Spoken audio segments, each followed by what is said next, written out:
धेरै पटक धेरै व्यक्तित्वहरूसँग साहित्यिक मनहरूसँग संस्थाहरूसँग हाम्रा अभिभावकहरूसँग हामीले बसेर पटक पटक छलफल गरेका छौँ र आजको यो सार्वजनिकीकरणमा हामी सहभागी भएका छौँ र यसमा उपस्थित हुनुभएकोमा हामीलाई एउटा प्रेरणा प्रदान गर्न यहाँ उपस्थित हुनुभएकोमा यहाँहरू सबैप्रति म नतमस्तक छु। यहाँहरूलाई नमन फेरि पनि म नमस्कार भन्दछु। हामीले केही अनुभव गर्यौँ, लामो समयसम्म साहित्य जस्तो भएन कि भन्ने हामीलाई गुनासो पनि लाग्यो। कति ठाउँमा हामीले व्यक्त पनि गर्यौँ, कति पटक हामीले फेसबुकमा पनि लेख्यौँ, कार्यक्रम स्थलमा केही आफ्ना मन्तव्यहरू राख्यौँ। तर पनि एउटा परम्परा बसेको परम्परा तोड्न निकै कठिन हुँदो रहेछ। त्यही भएर हामीले नयाँ परम्परा सुरु गरौँ भनेर हामीले नै किन नेतृत्व नगर्ने, हामी नै सुरुवात किन नगर्ने भन्ने जब सोच्यौँ र हामी यो नयाँ थालनी गरौँ भनेर हामी सुरु गरेका छौँ। अघि मैले धेरै सन्दर्भ उठाइसकेको छु। संस्था स्थापना पूर्व भएका छलफल र भेटघाटका कुराहरू पनि मैले यहाँहरूलाई अवगत गराइसकेको छु। हामीले सुरुवातमा केही कुराहरूलाई परिवर्तन गर्नुपर्छ भन्ने ठानेका छौँ र त्यो सुरुवात पनि गर्नुपर्छ भनेर हामी सुरु गरेका छौँ। पहिलो कुरा हामीले मञ्चलाई, कार्यक्रमको मञ्चलाई मञ्च बनाउने मात्रै, कार्यक्रम स्थलको रूपमा मात्रै प्रयोग गर्ने, यहाँ एक किसिमको राजनीतिक कार्यक्रम जस्तो स्टेजको रूपमा यहाँ अतिथि आसन बनाउने कुरालाई हामीले आजकोदेखि शून्य गरेका छौँ। हामी स्टेजलाई स्टेजका रूपमा मात्रै प्रयोग गर्छौँ। अतिथि आसनगण भनेको दर्शक सबै एउटै तहका हुनुहुन्छ। यहाँ सबैलाई एउटै रोमा राखेर हामी समान तरिकाले बिहेभ गर्नुपर्छ भन्ने हामीले सुरुवात गरेका छौँ। हामीले अन्य कुरा पनि खाजामालालाई हामीले शून्यतामा झार्न खोजेका छौँ। यहाँ किन लगाउनुभयो भन्नुभयो भने उहाँहरू भनेको आजको आकर्षण हो। उहाँलाई सम्मान गर्नुपर्ने पुस्ता भएकोले गर्दा उहाँ भनेको जसले यहाँ आएर प्रस्तुति गर्नुहुन्छ सम्मान गर्छौँ भने हामी खाजामालाको प्रयोग गर्छौँ। फेरि किन त्यो सम्मान गर्ने नभए यसलाई अलिकति भद्दा देखिएकोले गर्दा यसलाई हामीले यसरी गर्न रुचायौँ। यहाँहरूले यसलाई हाम्रो यो कदमलाई स्वीकार दिनुहुनेछ भन्ने अपेक्षा पनि हामीले लिएका छौँ। पहिलो कुरा मैले यो उठाएँ, मञ्चको कुरा उठाएँ। अर्को खाजा र मालाका कुराहरूलाई मैले सुरुवात गरेँ।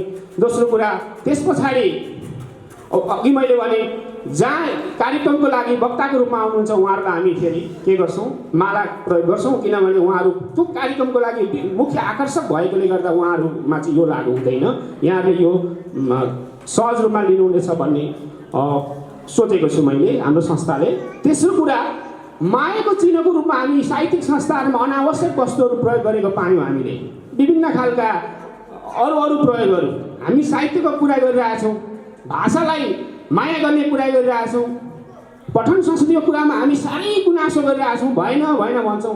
तर हामीले कहिले पनि मायाको चिन्हमा पुस्तकलाई प्राथमिकतामा राखेनौँ। यसको अर्थ ल्याएन होइन, ल्यायौँ, तर प्राथमिकतामा चाहिँ प्रमुख अतिथिलाई दिने बेला चाहिँ यत्रो ठुलो के को चित्र दिन थाल्यो अथवा कुनै के वस्तु दिन थाल्यौँ, त्यो कुरालाई हामी बन्द गर्न चाहँदैछौँ। हामी पुस्तककै रूपमा मात्रै मायाको चिन्ह प्रयोग गर्नुपर्छ, यो सुरुवात गर्नुपर्छ भनेर हामीले यो सुरुवात गरेका छौँ। यहाँले यसलाई सहज ठान्नुहुनेछ। हामी मायाको चिन्हको रूपमा हामीले सँगसँगै साहित्यिक कार्यक्रममा साहित्यलाई एउटा पुस्तकालयको अनिवार्यतालाई, पठन संस्कृतिलाई वृद्धि गर्न हामीले पुस्तकालयलाई प्रदर्शनीको रूपमा पनि कम्तीमा पनि पठन खरिद गरेर लान सक्ने पढ्न सक्नुभयो, नभए पनि जानकारीसम्म हुनुपर्छ। पुस्तक कम्तीमा यो पुस्तक प्रकाशन भएको छ यी स्रष्टाहरूको भन्ने खालको जानकारीसम्म हुनुपर्छ भनेर पहिलो चरणमा हामीले हाम्रो संस्थाका पहिलो चरणमा, दोस्रो चरणमा हामीसँग जोडिएका एलायन्स संस्थाहरूका पनि प्रकाशन भएका सबै पुस्तकहरूलाई कम्तीमा एउटा पुस्तक प्रदर्शनी हरेक हाम्रा यी ठुल्ठुला कार्यक्रममा चाहिँ एउटा छुट्टै कक्षाको रूपमा विकास गर्ने, त्यो एउटा डेस्क राख्ने र त्यो पुस्तक कर्नरको रूपमा चाहिँ हामी सधैँ राख्ने गरेको हाम्रो छ। हाम्रो कार्यालयमा रहने ठुलो पुस्तकालय बन्ने हाम्रो अभियान छँदैछ।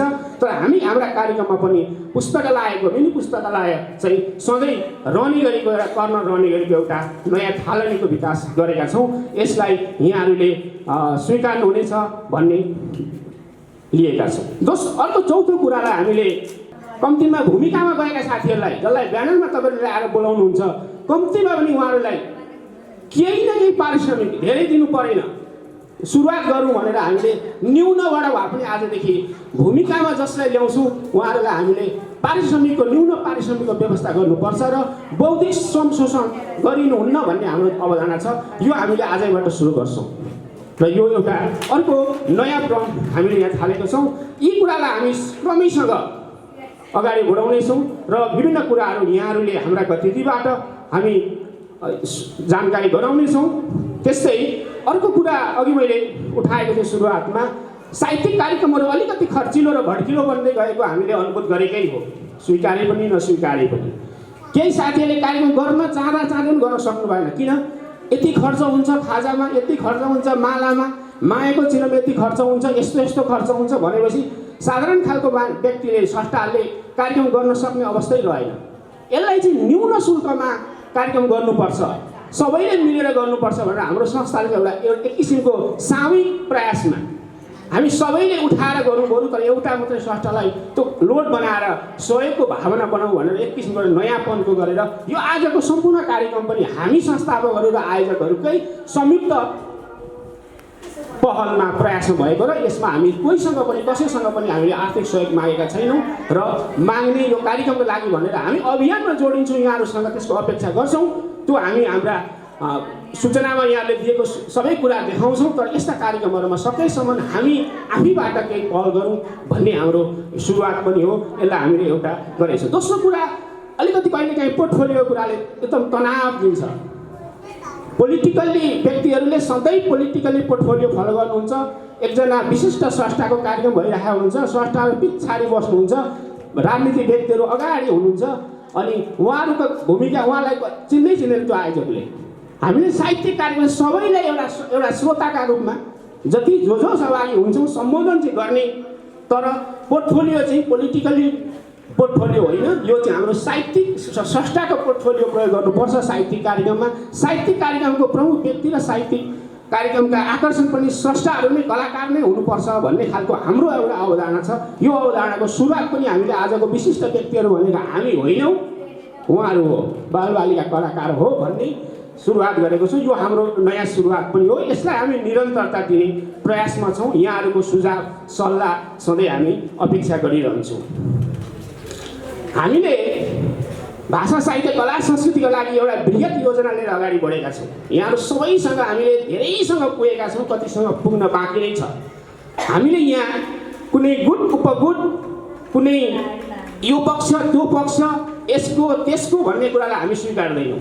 भाषा साहित्य कला संस्कृतिमा योगदानमा आधारित भएर जुन क्षेत्रबाट हामी योगदान गरिरहेका छौँ सबैसँग सहकार्य गरेर अगाडि जाने भन्ने हाम्रो अभियान हो।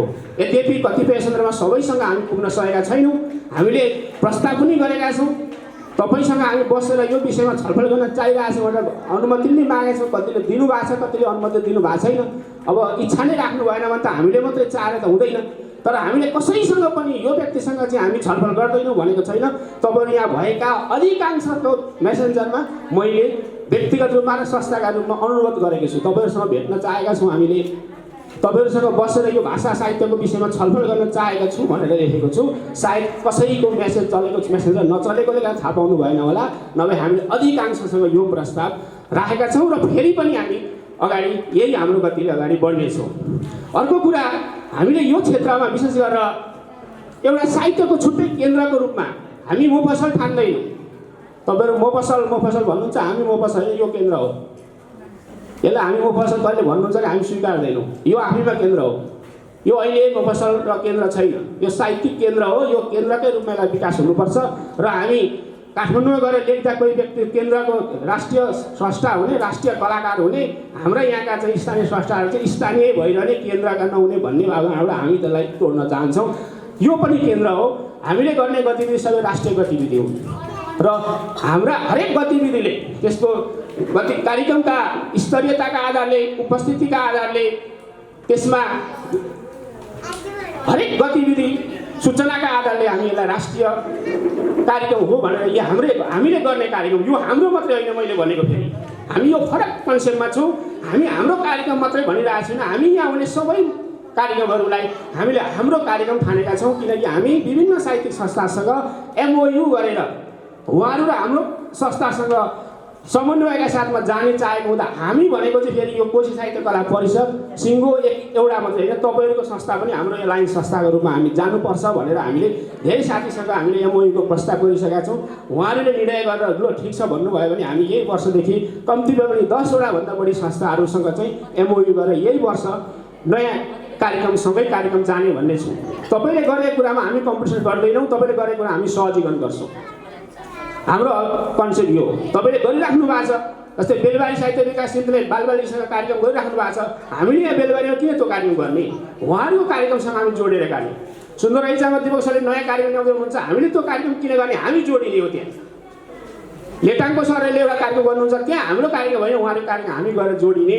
यसरी नै हामी अनेक संस्थाहरूसँग जोडिएर, साहित्य संस्थासँग जोडिएर एउटा नयाँ अभियानको रूपमा हामी जानुपर्छ भन्ने हाम्रो धारणा छ र हाम्रो अवधारणा छ। यो अनुसार हामी अगाडि बढिरहेका छौँ र यी हाम्रा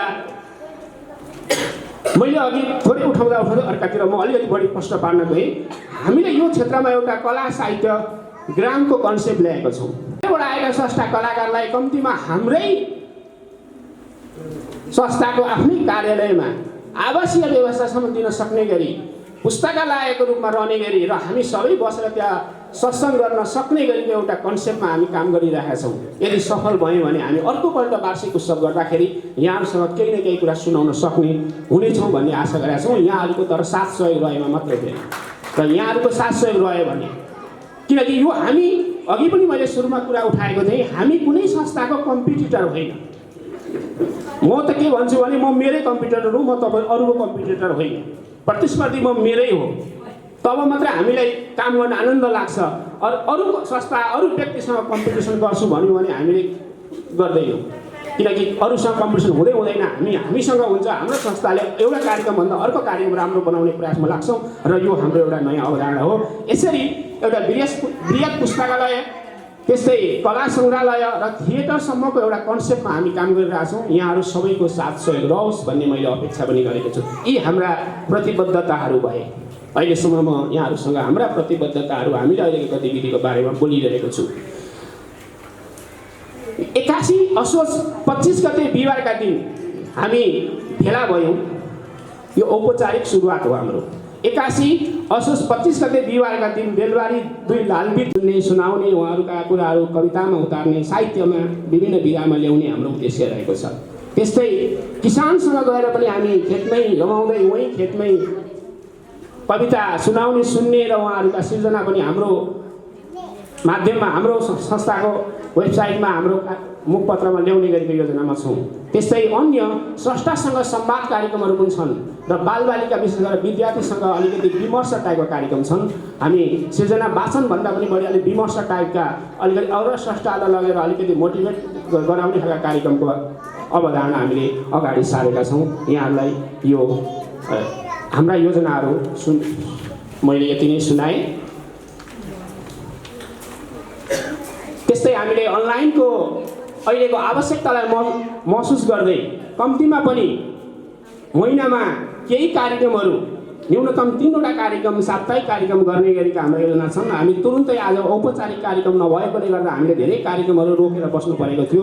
अब यो कार्यक्रमले गर्दाखेरि अब हामी भोलिदेखि केही नयाँ कार्यक्रमहरू पनि अनलाइन मार्फत, अब चाँडै भन्नु, मैले भोलि भन्नाले अब चाँडै हामी केही कार्यक्रमहरू पनि अलिक विमर्श टाइपका विज्ञहरूसँग बसेर नवसर्जकहरूलाई राखेर उहाँहरूका सिर्जनामा पर्गेल्ने काम, बोलेर उत्तर दिने भन्दा पनि हामीले लिएका सहयोगहरू, हामीले गरेका आर्थिक गतिविधिहरूलाई हाम्रो वेबसाइट मार्फत हरेक दिनका गतिविधिहरू, आज हामीले गरेको कार्यक्रमको खर्च हामी आजै सक्नुभन्दा अगाडि सार्वजनिक गर्छौँ, ताकि कति पैसा उठेको रहेछ, बाहिर गएर त त्यहाँ त विशाल पैसा आएको रहेछ, हुनसक्छ नगर प्रमुखसँग राम्रो सम्बन्ध छ, केही सरको पैसा धेरै दिएको थियो होला भन्ने पनि हुनसक्छ, कसैलाई हुन्छ नि, नौरा सरको चाहिँ एनजिओ छ, उहाँबाट पैसा टन्नै ल्याएको थियो होला भन्ने पनि हुनसक्छ। त्यो गर्दा हामी हाम्रा गतिविधिहरू अहिले नै भयो, तपाईँलाई छुट्नुभन्दा अगाडि नै आजको हाम्रो खर्च यति भयो भनेर हामी सार्वजनिक गर्छौँ। कसले कति कति दिनुभयो त्यो पनि सार्वजनिक गर्छौँ। हाम्रो यो चाहिँ प्रतिबद्धता हो यहाँहरूलाई। र हाम्रो तिनै कुरा हामी हाम्रो वेबसाइटमा, हाम्रो फेसबुकमा र हाम्रो टिकटकमा र हाम्रो युट्युबमा, यी सबै हाम्रा तयारीमा अवस्थामा छन्। सबै गतिविधिहरू हाम्रो आजदेखि हामी युट्युब पनि, हाम्रा सबै गतिविधि, हाम्रा भिडियोहरू युट्युबमा आउनेछ, यहाँले त्यहाँबाट पनि हेर्न सक्नुहुनेछ। र यसरी हाम्रा गतिविधिहरूलाई अगाडि बढाउनेछौँ। हामीले उद्देश्य लिएको छौँ कम्तीमा 1 रुपियाँबाट सुरु गरेको यो अभियान अक्षय कोषको अभियानले चाँडै हामी 1 करोड पुर्याएर वार्षिक रूपमा यो क्षेत्रमा विशेष गरेर हाम्रो संस्थाको माध्यमबाट एउटा राम्रो पुरस्कारको रूपमा कोशी साहित्य कला पुरस्कारको रूपमा हामी केही समयपछि घोषणा गर्छौँ।